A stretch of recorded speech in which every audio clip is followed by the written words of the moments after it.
এই মুহূর্তে চেন্নাইয়ের এম চিদাম্বরম স্টেডিয়ামে আছেন রিপোর্টার তারেক হাসান শিমুল। ফাইনালের পর সেখানকার সবশেষ পরিস্থিতি জানতে আমরা এখন সরাসরি যুক্ত হচ্ছি তার সঙ্গে।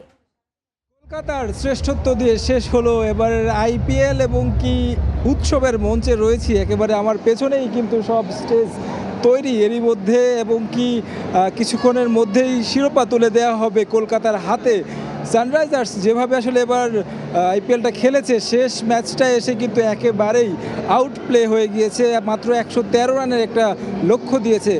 আইপিএলের মতো স্টেজে এবং কি ফাইনালের মতো ম্যাচে আসলে 113 রান কখনোই আসলে সিকিউর স্কোর নয় এবং কি সেটাই হয়েছে। একেবারে কলকাতা যেভাবে প্রথম ইনিংসটাকে দাপট দেখিয়েছেন, দ্বিতীয় ইনিংসটাতে আরও বড় দাপট দেখিয়েছেন, বলা চলে যে হেসে খেলে জয় তুলে নিয়েছেন। শুরুতে একটু ভয় ধরেছিল সুনীল নারায়ণ যখন দ্বিতীয় ওভারে ফিরেছিলেন, তারপরে কিন্তু আসলে বলা যায় যে ভেঙ্কটেশ আয়ার এবং কি রহমানুল্লাহ গুরবাজ মিলে কিন্তু দলটাকে একেবারে জয়, তৃতীয় শিরোপার উপহার দিয়েছেন। আমি যদি একটু পেছনের দিকে তাকাই, শাহরুখ খান কিন্তু তার দলকে সাপোর্ট করতে এসেছেন এবং তিনি কিন্তু গোটা স্টেডিয়াম আসলে রাউন্ড দিয়েছেন, দর্শকদের সাথে তার ভালোবাসার আদান প্রদান করেছেন।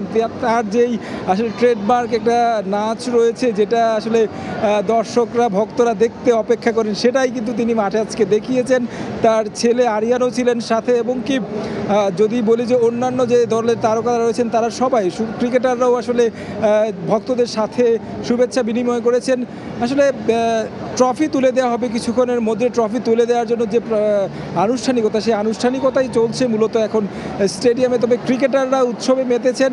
সানরাইজার্স হায়দ্রাবাদের কথা একটু বলি, তারা নিশ্চয়ই হতাশ। ট্রাভিস হেড এবং কি ক্লাসেনের কথা বলতে হয়, দুজন ক্রিকেটারই কিন্তু দারুণ একটা আইপিএল কাটিয়েছেন। শেষ দিকে এসে কিন্তু আসলে পারেননি তার দলকে আসলে শিরোপা কাঙ্ক্ষিত সেই শিরোপা উপহার দিতে। তবে তারা আজকে মাঠে দেখলাম খুব হতাশা নিয়েই আসলে অপেক্ষা করছেন শেষ বিদায়ী অনুষ্ঠানের জন্য। কিছুক্ষণের মধ্যে এখানে আসলে শিরোপা তুলে দেওয়া হবে, সব আনুষ্ঠানিকতা এরই মধ্যে সম্পন্ন হয়েছে। এবং কি কলকাতার কথা যদি বলি, কলকাতার দর্শকদের কথা যদি বলি, অনেক দর্শক কলকাতা থেকে এসেছেন। অনেকে আবার এমন অভিযোগ করেছেন যে আসলে তারা টিকিট জন্য টাকা দিয়ে আসলে টিকিট পাননি।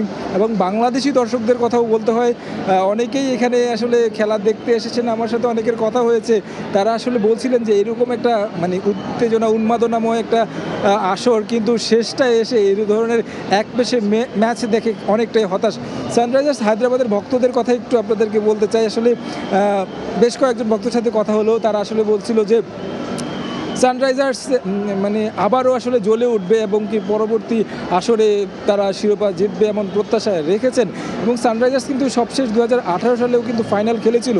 কলকাতা সবশেষ যে শিরোপাটি জিতেছিল সেটি কিন্তু 2014 সালে। 2014 সাল অর্থাৎ 2024 এবং 10 বছর পরে শিরোপা আসলে পুনরুদ্ধার করলো শাহরুখের দল। লম্বা সময়ের পরিক্রমায় কিন্তু তাদেরকে শিরোপা খরার মধ্য দিয়ে যেতে হয়েছে শেষ পর্যন্ত। বলতে হয় গোটা আসরটা যেভাবে খেলেছে কলকাতা, সেই ধারাবাহিকতা ধরে রেখে কিন্তু তারা তাদের শিরোপা কিন্তু ঘরে তুলেছে।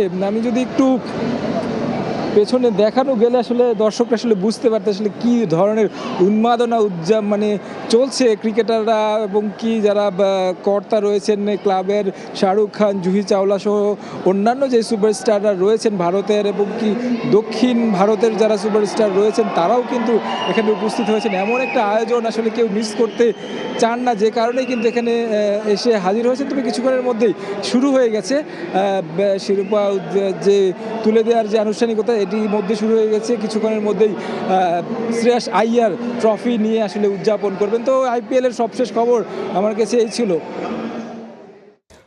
অল্প কিছুক্ষণের মধ্যে শুরু হবে আইপিএল শিরোপা উদযাপনের আনুষ্ঠানিকতা। সে খবর জানাতে চেন্নাইয়ের এম চিদাম্বরম থেকে আমাদের সঙ্গে যুক্ত হয়েছিলেন সহকর্মী তারেক হাসান শিমুল।